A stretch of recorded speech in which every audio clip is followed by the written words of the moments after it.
안녕하세요. HSK 전문 강사 김은정입니다. 이 시간에는 4월 HSK 4급 시험을 대비해서 대비 특강을 진행해 보도록 하겠습니다. 저희가 오늘은 쓰기 1 파트를 진행을 할 건데요. 쓰기 1 부분에 대해서는 제가 매번 강의할 때마다 문장 구조가 굉장히 중요하다는 말씀을 여러 차례 드렸어요. 기둥을 잘 세우고 뼈대에 맞춰서 문장을 만들어야겠다는 생각을 하고 본격적으로 시작해 보도록 하겠습니다. 자, 오늘도 연휴 때와 마찬가지로 오늘의 적중 문제를 볼 거예요. 항상 실전적인 그런 느낌으로 저희가 문제를 풀고 있잖아요. 그래서 오늘의 적중 문제를 확인을 할 거고, 이렇게 풀자. 제가 매번 풀이 순서에 대해서 말씀을 드리는데 풀이 과정과 순서가 굉장히 중요하다는 거. 내가 이 문제를 딱 봤을 때 처음에 드는 생각이 이런 과정에서 내가 결론을 도출하는 데까지 과정이 굉장히 중요하다는 거.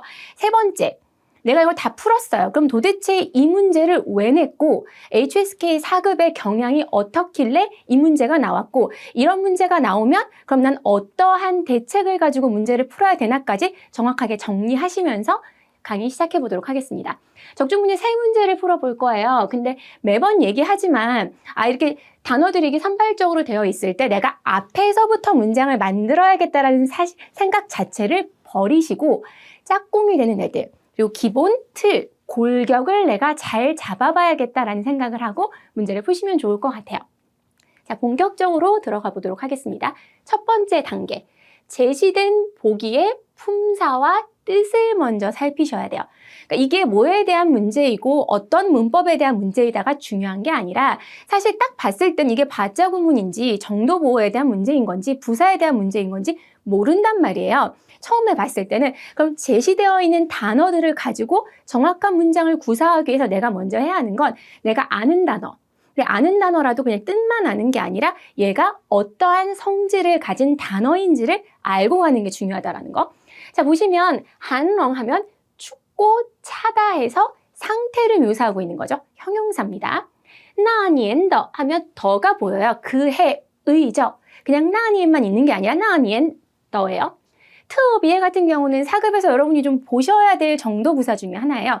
우리가 很真非常 같이 매우라는 뜻을 가진 또 다른 형태의 정도 부사죠. 특별하다라는 형용사가 아니라 특별히, 특별하다라는 형용사로 쓰이는 경우도 있으나 사실 일반적으로 말해서 특비에 렁, 너무 추워, 특비에 르, 너무 더워 이렇게 너무의 의미로 쓰이는 경우가 굉장히 많다라는 거. 똥티에는 다 아시다시피 그냥 겨울이라는 명사죠. 항상 4급은 기본적으로 좀 기초에서 중급으로, 초급에서 중급으로 넘어가는 단계잖아요. 여기서 기본적인 그 내공이나 기본 베이스를 잘 닦으셔야 돼요. 단어를 그냥 의미로 외우는 게 아니라 조금 춥다라는 형용사, 특별히 유난이라는 정도 부사, 이런 식으로 좀 정확하게 품사의 뜻을 살피면서, 품사를 살피면서 보셨으면 좋겠어요. 我记得 하면 내가 기억하기에는, 내가 생각하기에는 이라고 해요. 그러니까 我랑 记得랑 같이 붙여놨죠. 그럼 我记得가 나오면 뒤에 내가 생각하는 내용이 올 수 있겠다라는 생각을 갖고 가시면 좋을 것 같아요. 자, 좋아요. 첫 번째 단계에서 제시되어 있는 단어의 그 뜻과 품사를 살펴봤다면 두 번째 단계에서는 무조건 앞에서부터 문장 만들 생각하지 말라고 제가 누차 말씀을 드립니다. 짝꿍 찾아야 돼요. 그러니까 서로 퍼즐 맞추듯이 얘랑 붙여놓으면 딱 좋겠어. 그것 먼저 찾으셔야 돼요. 단계, 문제 푸는 순서 굉장히 중요합니다. 자, 두 번째는 뭐라고요? 짝꿍을 찾아야 된다는 거. 더 플러스 명사는 아마 매번 시험을 볼 때마다 반드시 빠짐없이 나오는 형태이기 때문에 기억하셔야 돼요. 더 뒤에는 명사를 넣어야겠다. 더가 무슨 뜻이에요? 뭐뭐의잖아요. 뭐뭐의 하면 뭐뭐의 하고 명사가 딱 와야 된다. 我的书 나의 책 이렇게 가는 것처럼요. 더 뒤에 명사가 와야 된다. 더가 있었어요. 그럼 이제 더 뒤에 명사 오는 건 문제 중에서 되게 여러 문제에서 짚고 넘어갈 수 있는 부분이라서 이건 내가 있으면 붙여놓고 시작해야겠다 생각하시면 좋아요. 그래서 나니엔더 해놓고 명사가 하나 있었죠. 똥티엔 뜻을 몰라도, 다른 애들의 뜻을 몰라도 얘는 명사야. 그 해의 겨울 딱 붙여놓으면 돼요. 그리고 특비에가 제가 아까 단어 설명할 때 누차 말씀을 드렸지만 유난히도 뭐뭐하다, 很真非常이랑 똑같이 보면 된다고 말씀을 드렸죠. 그래서 이런 정도부사, 그러니까 내가 정도부사라는 용어를 아는 게 중요한 게 아니라 매우 유난히도 특별히 뒤에 뭐가 오는지를 기억하시는 게, 그걸 조금 말하기 편하게 하려고 뭐 정도부사 플러스 형용사다 이렇게 얘기를 하는 건데, 중요한 건 매우 유난히도 이렇게 어느 정도의 정도를 얘기하는 애들 뒤에 매우 어떠하다라는 형용사가 온다라는 거. 제가 왜 이렇게 열심히 설명을 하냐면 이 두 가지의 패턴은 정말 많이 등장을 하거든요. 여러 문제에서 다루고 있기 때문에 반드시 아셔야 된다라는 거. 특별히하고 형용사. 매우 추워라고 둘이 붙여놓을 수 있다라는 거. 짝꿍을 찾았습니다. 그러면 이제 붙여놓을 거 붙여놨죠. 그럼 이제 문제, 제가 오늘 처음 시작할 때부터 기둥, 뼈대를 만드는 게 너무 중요하다고 말씀을 드렸어요. 근데 이 문제 같은 경우는 我记得가 기둥이에요.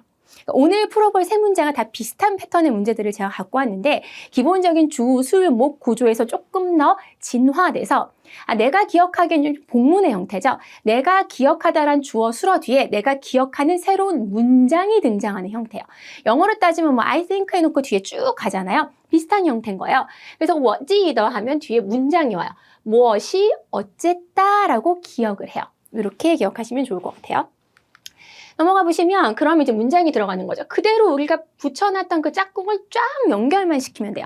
그 해의 겨울은 유난히도 추웠더랬지라고 연결이 되는 거죠. 그러니까 처음부터 이걸 만들 생각을 하지 말고 붙여놓을 거 붙여놓고 그 다음에 기둥을 딱 잡은 다음에 순차적으로 쫙 연결시켜서 맥락을 찾으면 문제를 풀 수 있다는 거. 그래서 이게 어찌더라는 형태로 복문으로 형태로 지나가는 문제입니다가 중요한 게 아니라 문제 푸는 순서가 중요하다는 거 기억하고 가셨으면 좋을 것 같아요. 자, 두 번째 문제 풀 거예요. 제가 보통 이제 여러 문제를 풀잖아요. 한 문제 정도는 같이 이제 다이렉트로 그냥 다 그 강의 들으면서 보시면 되고, 두 번째, 세 번째 문제 같은 경우는 살짝 멈춰놓고 머릿속으로라도 한번 배열을 해보세요. 문제를 좀 풀어보시고 난 다음에 그리고 나서 내가 잘 풀었는지에 대해서 강의를 들으면서 확인하시는 것도 좋을 것 같아요. 왜냐면 강의 자체가 한 10여 분밖에 안 되기 때문에 중간에 살짝 끊어놓고 한 30초에서 1분 정도 고민해 보시고 문제가 이렇게 나오면 그래놓고선 듣는 게 좀 짧은 시간 동안에 효과를 좀 크게 거두실 수 있겠죠? 자, 똑같이 갑니다. 제시되어 있는 단어의 뜻과 품사 갑니다. 不知道. 일단 뿌가 들어가잖아요. 不知道는 대체적으로 다 알고 계실 거예요. 모른다 라는 동사인 거죠. 물론 부사 플러스 동사지만 편하게 그냥 不知道 한 단어로 많이 쓰잖아요. 모른다. 应该 마땅히 뭐뭐 해야 한다. 조동사기 때문에 마땅히 뭐뭐 해야 한다. 동사 앞에 붙이면 되는 거죠. 타 나왔죠? 下车 하면 하차하다라는 동사예요. 在哪儿 어디에서죠? 개사 플러스 의문사에서 얘 자체가 개사구예요. 그럼 이제 내가 또 짝꿍을 하나하나씩 붙여가면서 문장을 쫙 만들어 봐야겠다라는 생각하시면서 가시면 좋을 것 같습니다. 자, 不知道 자체는 내가 말씀을 드렸죠. 앞 문제에서도 我记得 내가 기억하기에는 하고 문장이 나와요. 오늘 제가 지금 이런 형태를 문제를 계속 풀고 있거든요. 不知道 하면 그냥 그 명사 자체가 오는 경우도 있어. 나 그거 몰라. 이렇게 할 수 있는데 어떤 내용을 모르는 거죠. 걔가 어제 시험에 그 시험에 합격을 했대. 그 사실을 내가 몰라. 이렇게 주어, 수어가 동반된 문장이 올 수 있다는 거예요. 사실이나 정보. 他不知道什么什么什么什么什么 이렇게 갈 수 있다는 거죠. 그 다음에 붙여놔야 되는 게 요거 굉장히 중요합니다. 개사구 뒤에 수로 목적어가 등장을 해요. 얘가 이제 그냥 기본적으로 굉장히 많이 외워놓는 형태니까 당연히 알고 있을 거라고 생각하지만 제가 이제 5급이나 6급이나 이제 작문 같은 거를 시우가이를 하잖아요. 수정을 하고 이렇게 봐줄 때 보면 개사구는 전치사구거든요. 그러니까 영어 같은 경우는 전치사구가 제일 뒤에 붙잖아요. for you 뭐 이렇다거나 at home 이렇게 전치사구가 문장 제일 뒤에 붙어서 그게 헷갈려서 문장 제일 뒤에 개사구를 넣는 경우가 너무 많아요. 중국어는 시간 순서예요. 그러니까 예를 들어서 집에서 밥을 먹어 하면 여러분 밥을 먹는 게 먼저예요? 집에서가 먼저예요?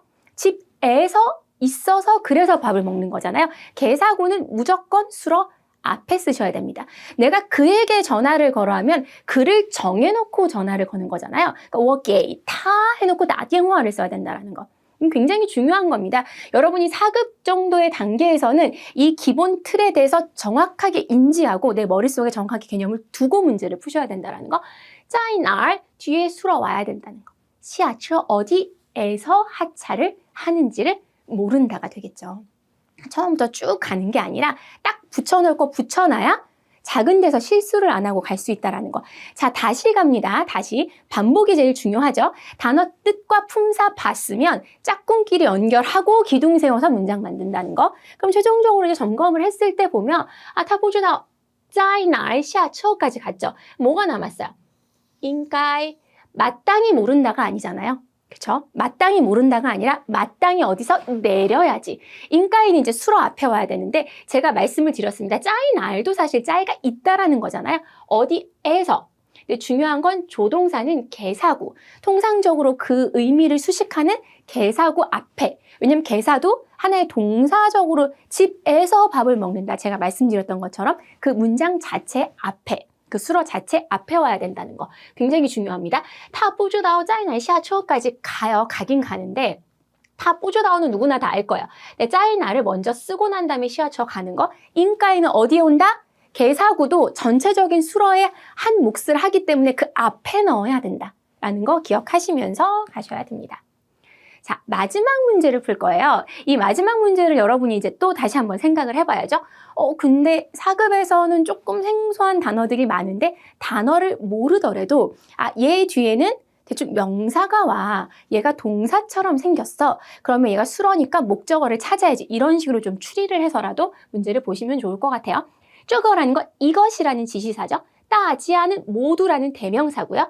뼈양 즈더 이게 이제 동사가 두 개가 나왔어요. 지금 계속 동사 수로 2개짜리 문장을 보고 있는 거죠. 뼈양 하면 칭찬하다라는 뜻이 있어요. 즈더 뭐뭐 할 만하다. 이 즈더라는 동사가 오늘 조금 포인트의 중요한 동사 중에 하나거든요. 이건 4급, 5급, 6급까지 쭉 이어서 가는 중요 동사이기 때문에 오늘 요거 하나라도 내가 정확하게 기억하고 가야겠다 하시면 좀 큰 수확을 거두실 거예요. 호우시는 간호사예요. 한자를 조금 아시는 분들은 이게 선비사자라서 뭔가 명사형으로 어떤 사람을 지칭하는 거겠다라고 추측할 수도 있겠죠. 자, 그러면 쪼거라는 지시사랑 뭐 붙여놓을 붙여놓고 뭐 이런 식으로 가겠나 하고 갈 수 있어요. 자, 붙여놓을 짝꿍을 한번 찾아봅시다. 대명사 앞에 지시사가 오는 경우는 없어요.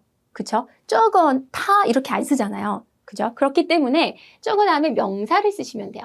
이 간호사. 이 즈더에 대한 설명을 할게요. 즈더는 뭐뭐 할 가치가 있다요. 그냥 가치가 있다가 아니라 뭐뭐 할 가치가 있어. 생각해 볼 만한 가치가 있어 라던가 모든 사람들이 칭찬할 만한 지금 문제처럼 가치가 있어. 모든 사람들이 구매할 만한 가치가 있어. 이런 식으로 해서 동사 하나만 오는 경우도 있고 주어랑 수로를 동반하는 경우도 있는 특수동사라는 거 기억하셨으면 좋겠어요. 보통 이제 수로만 오는 경우도 많아요. 근데 이 문제 같은 경우에는 주어랑 수로.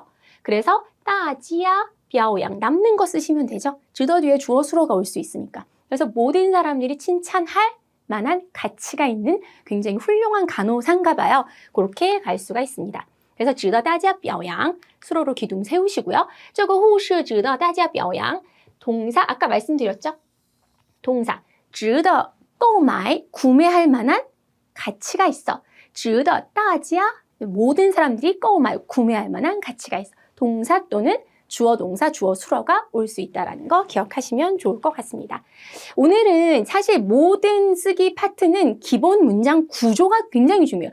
문법이 아니에요. 구조예요. 구조를 좀 신경을 쓰셔야 되고요. 동사가 둘일 경우에는 감정, 사고, 판단. 내가 기억하기에 나는 몰라. 뭐뭐 할 만한 가치가 있다는 것도 판단이잖아요. 이런 동사들을 메인으로, 기둥으로 삼고 그 뒤에 수반되는 내용을 써야 된다는 거. 오늘 요거를 기본적인 주술목이 아닌 단순 구조가 아니라 오늘은 동사가 2개 있을 때 어떻게 대처할 수 있는지에 대해서 공부를 해봤습니다. 자, 오늘 같은 문제 같은 경우는 난이도가 조금 있지만 4급에서는 난이도가 있는 문제지만 이게 5급이나 6급의 장문까지도 연결될 수 있는 좀 굉장히 중요한 구조거든요. 그러니까 이런 구조를 완벽하게 알고 구사하는 사람들이 생각보단 적을 수 있는 구조입니다. 그래서 오늘 정확하게 기억하시고요. 쓰기 1파트에서 내가 이 문장 배열하기 위해서는 이 부분에선 실수하지 말아야겠다 생각하시면서 이 수업 여기서 마무리 짓도록 하겠습니다.